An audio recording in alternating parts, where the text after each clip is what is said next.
le suivi du prophète, sallallahu alayhi wa sallam, est la clé du cheminement vers Allah et la lumière qui permet de distinguer le chemin droit qui mène à Allah des chemins qui semblent y mener, mais n'aboutissent en réalité qu'à l'égarement de celui qui l'emprunte.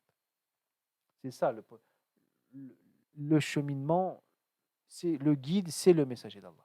Sinon, combien de gens, musulmans et non musulmans, musulmans déviants et non musulmans, pensent se rapprocher d'Allah? Parce que eux, ils en ont l'impression, mais ils ne suivent pas le guide. Donc, ils sont en train de se perdre en vérité. Ils sont en train de se perdre. C'est là qu'on voit certains soufis complètement. En fait, je vais vous dire, c'est ce qui fait la différence entre tasawwuf sunni, vous vous souvenez, dont on a parlé au début, le soufisme, si vous voulez, euh, qui fait partie du dîn, qui suit la charia, qui permet de se rapprocher d'Allah, et le soufisme de l'égarement. C'est ça. Les soufis de l'égarement, ils se sont détachés de la voie du prophète et ils l'assument. Ils l'assument. Hein. Après, il y a plein de légendes, genre, oui, mais tel shir, il a ce qu'on appelle le kashf. C'est-à-dire, il est arrivé à un tel niveau que c'est comme s'il avait une révélation lui aussi. Ils ne disent pas ça comme ça, mais comme s'il il a découvert un secret. Et donc là, on va pouvoir changer les pratiques habituelles de l'islam, de la sunna. Non, il y a autre chose, parce que voilà, mon shir, il est arrivé à un tel niveau que c'est comme s'il a trouvé un raccourci. Il n'y a pas de raccourci. Il n'y a pas de raccourci. Tiens, j'entendais un shir malheureusement célèbre aujourd'hui, et voilà, un soufi égaré, qui parlait de Maulid, fêter l'anniversaire du prophète sallallahu alayhi wa sallam. Je ne parle pas de la divergence, et de même s'il ne faut pas fêter l'anniversaire du prophète. Mais je ne parle pas de ça, du côté fiqhi et tout, je ne parle pas de ça. Là où c'est grave, c'est qu'il dit, même si le prophète sallallahu alayhi wa sallam avait dit, s'il y avait un hadith authentique dans lequel le prophète avait dit ne fêtez pas le jour de ma naissance, on le fêterait quand même. Aïwa. Vous voyez la déviance? Allez, on peut se tromper en pensant qu'il y a un bien d'honorer ce jour-là parce que, bon. Mais tu es en train de me dire que même si le prophète, parce que justement, on n'a pas une parole comme ça.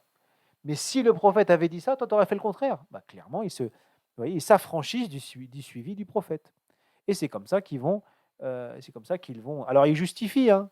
Il dit parce que ça serait, en fait, on aurait interprété le hadith disant que, en fait, ça aurait été par modestie que le prophète aurait dit ça, mais en réalité, il aurait fallu le faire quand même. Qu'est-ce que tu me racontes? Le prophète, sallallahu alayhi wa sallam, est là justement pour nous rendre la révélation intelligible et compréhensible.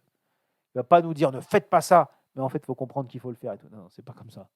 Subhanallah, ça serait ingérable, ça serait impossible. Et si c'était ça, et la religion, l'islam, se serait perdu depuis 1400 ans, tellement ça serait subjectif. Non, c'est pas possible. Et c'est pour ça qu'après, ils se permettent d'inventer des adorations.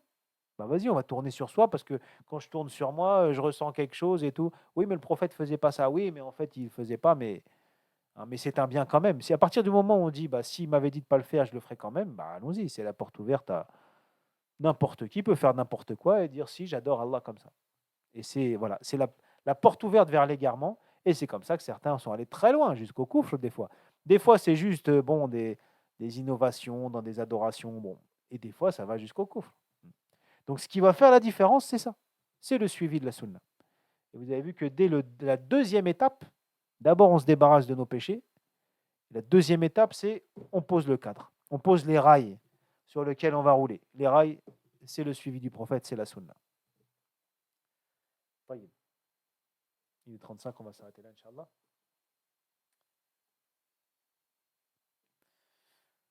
سبحانك اللهم وبحمدك أشهد أن لا إله إلا أنت أستغفرك وأتوب إليك سبحان ربك رب العزة عما يصفون وسلام على المرسلين والحمد لله رب العالمين بارك الله فيكم تقبل الله صيامكم والسلام عليكم ورحمة الله وبركاته. Donc comme je vous dirais, dans la semaine, là, je vous mettrai un, un contrôle QCM à faire pour Inch'Allah, la semaine prochaine.